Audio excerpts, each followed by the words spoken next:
I came to the conclusion that that donkey is the modern aircraft.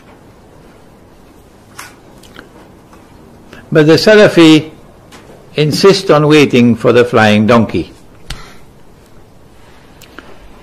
Number two, the Prophet said that the river Euphrates would uncover a mountain of gold.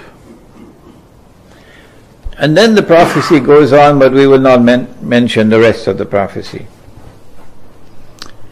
Because of my studies in international monetary economics, I came to the conclusion, and this is an opinion, and no one should accept my opinion unless you are convinced that it's correct, but don't deny me the freedom to offer an opinion. That mountain of gold did come out of the river in 1973-74. The Bretton Woods Accord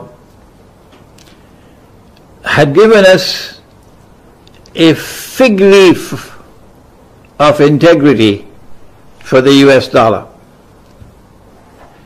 It was a fig leaf because it said that only the US dollar would be redeemable in gold at the rate of $35 an ounce. Everybody knows that.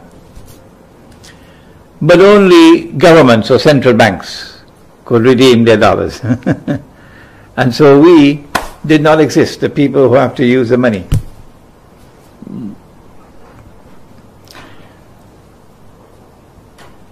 The rest of the world of paper money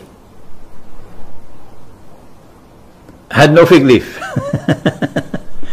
They had integrity only to the extent that they had a link with His Majesty the US dollar. The French did not like this at all.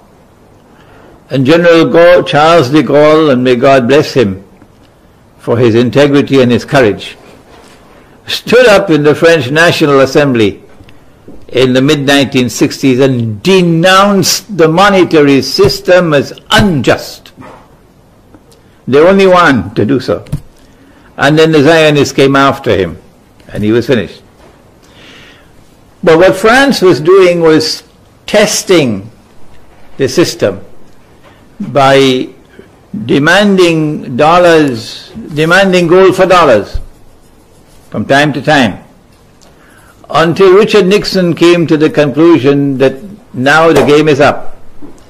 And so when the French came again in 1971, August, to redeem gold for dollars, Richard Nixon said, we gave our word, but we don't have to keep it. We gave our word, meaning we entered into a contractual obligation under international law, but we don't have to fulfill our obligations.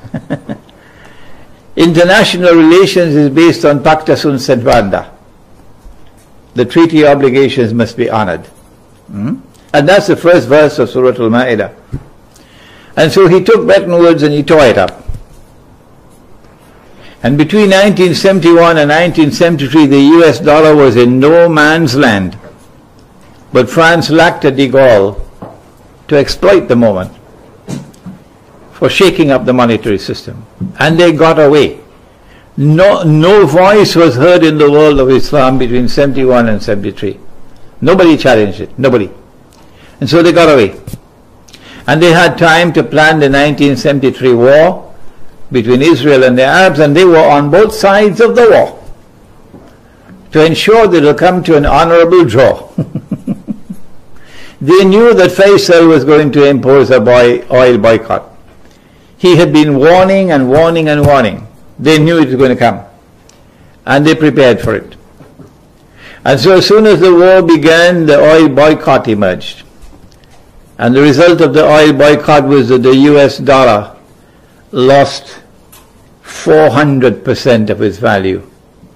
It fell by 400%.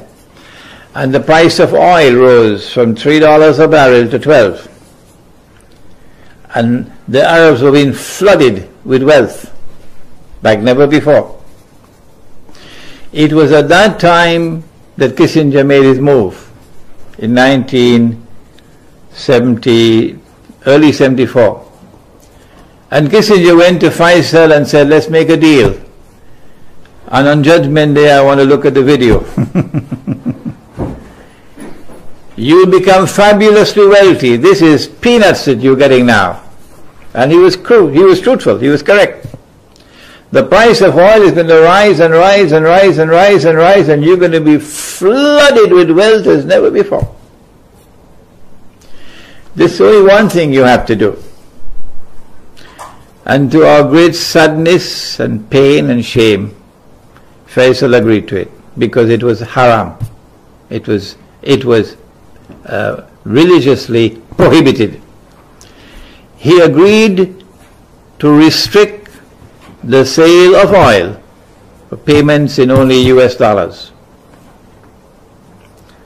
And then all the other Arab oil producing countries fell in line, and then OPEC fell in line. And since oil was the greatest commodity traded in the world market, demand for the US dollar will remain permanent, stable. And His Majesty the US dollar will continue to fly high. When Faisal agreed to sell oil for only US dollars, the implication was that oil now became, an ocean of oil now became symbolically a mountain of gold. I will translate. Основная идея по поводу мутазилитов, идея следующая, что мутазилиты